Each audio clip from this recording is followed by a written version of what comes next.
नमस्कार मित्रों, स्वागत करता हूँ तुम्हारा हमारे अपने YouTube चैनल धार्मिक दर्शन में।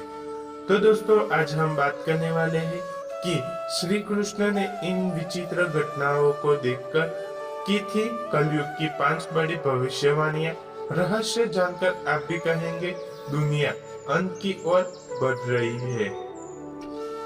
श्री कृष्ण की कलयुग की भविष्यवाणियां महाभारत में जब द्वापर युग का अंत होने वाला था, तो पांडवों को श्री कृष्ण ने वन में अलग अलग दिशाओं में भेजा।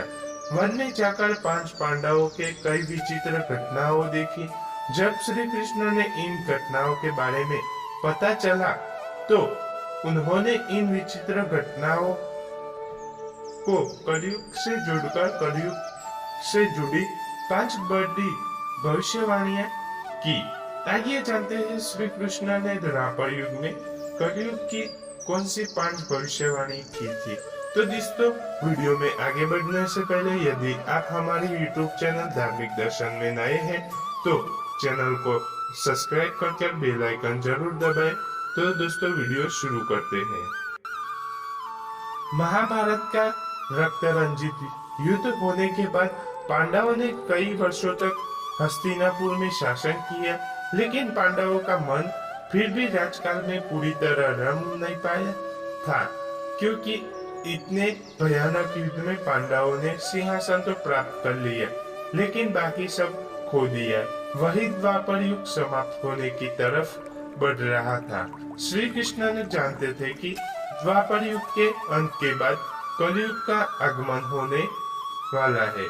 श्री कृष्ण पांडवों के सामने भी इन बात का उल्लेख कर चुके थे। ऐसे में एक दिन अर्जुन ने श्री कृष्ण से प्रश्न किया कि कलयुग का क्या है और कलिकाल की गति क्यों होगी। अर्जुन का सवाल सुनकर श्री कृष्ण ने मुस्कुरा कहा, हे पांडु पुत्रों, तुम सभी वन में जाओ और वहां तुम्हें जो भी विचित्र दृश्य दिखाई दे, उसके बारे में आकर मुझे बताओ। श्री कृष्ण की आज्ञा का पालन करते हुए सभी पांडव वन में अलग अलग दिशाओं में चले दिए। इसके बाद जब पांडव वापस श्री कृष्ण के लौटे, तो श्री कृष्ण ने उन्हें देखे गए दृश्यों के आधार पर कलयुग की भविष्यवाणी की। आइए जानते हैं श्री कृष्ण द्वारा की गई कलयुग की भविष्यवाणी। पहले युधिष्ठिर ने वन में क्या देखा। तो युधिष्ठिर जब वन में भटकते लगे, तो उन्होंने देखा कि किसी हाथी के 2 सूंड है। युधिष्ठिर को यह देखकर बहुत ही आश्चर्य हुआ। युधिष्ठिर काफी समय तक वहीं पर रुककर यह जानने का प्रयास करते रहे कि आखिर इस हाथी की 2 सूंड क्यों है, लेकिन उन्हें कोई उत्तर नहीं मिला। अंत में उसे विचित्र हाथी को देखकर युधिष्ठिर वापस श्री कृष्ण के पास लौट आए। अर्जुन ने वन में क्या देखा। अर्जुन ने जब भटकते हुए वन में पहुंचे, तो उन्होंने देखा कि एक पक्षी के पंखों पर वंदों की रूणियां लिखी हुई थी, लेकिन यह पक्षी किसी जानवर का मांस खा रहा था।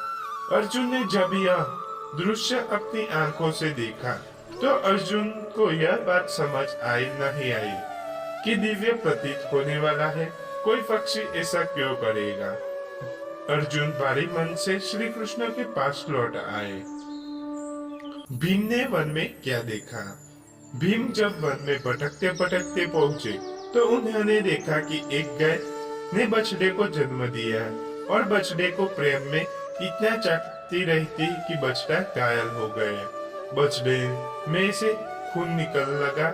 गाय के इस प्रेम को देखकर भीम को कोई शब्द नहीं सूझ रहे थे। नकुल ने वन में क्या देखा। नकुल ने वन में देखा कि एक बड़ी सा पत्थर लुढ़कते हुए आ रहा है। इस बड़े पत्थर ने रास्ते में पड़ने वाले सभी पेड़ पौधों को गिरा दिया।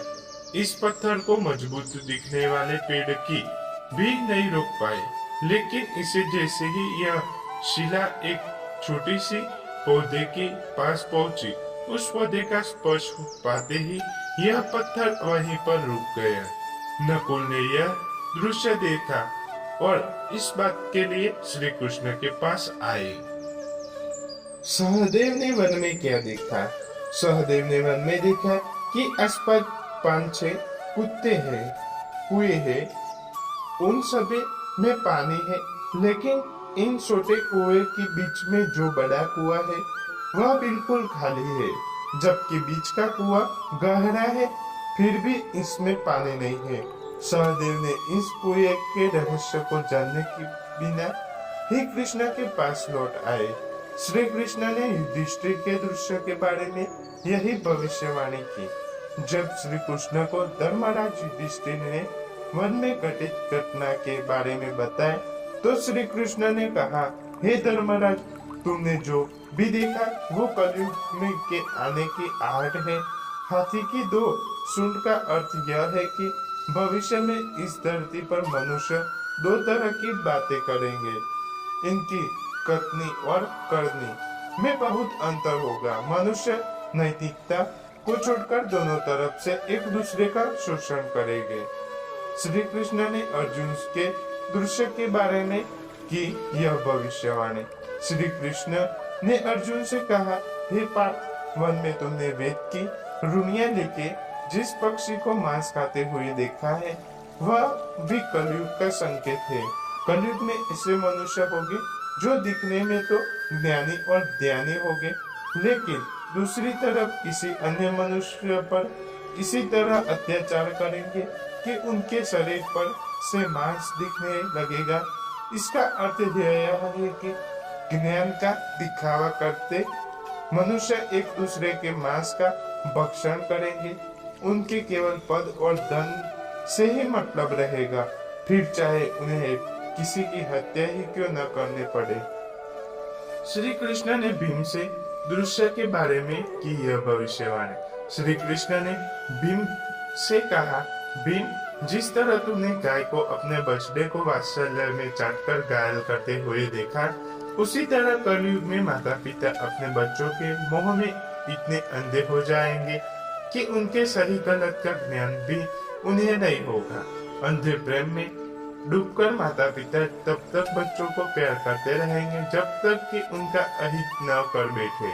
कलयुग में अपने बच्चों को बिगाड़ करने की जिम्मेदारी माता पिता की होगी। श्री कृष्ण ने नकुल के दृश्यों के बारे में की यह भविष्यवाणी।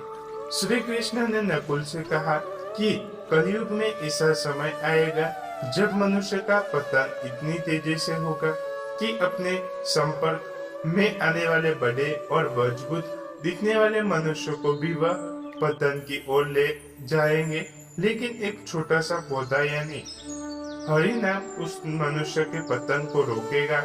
इसलिए कलयुग में हरि नाम जपने से मनुष्य धर्म मार्ग पर टिका रहा पाएगा। श्री कृष्ण ने सहदेव के दृश्य के बारे में की यह भविष्यवाणी।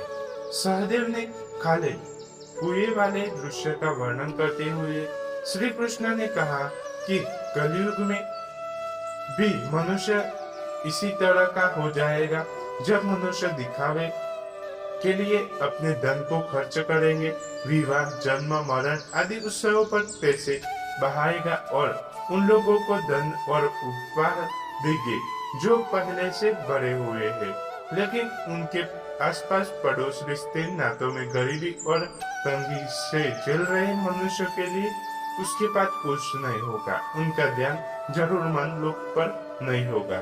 तो दोस्तों, यह बात तुमको अच्छी लगी हो तो वीडियो को लाइक, शेयर और सब्सक्राइब करना ना भूले। जय श्री राम, राधे राधे।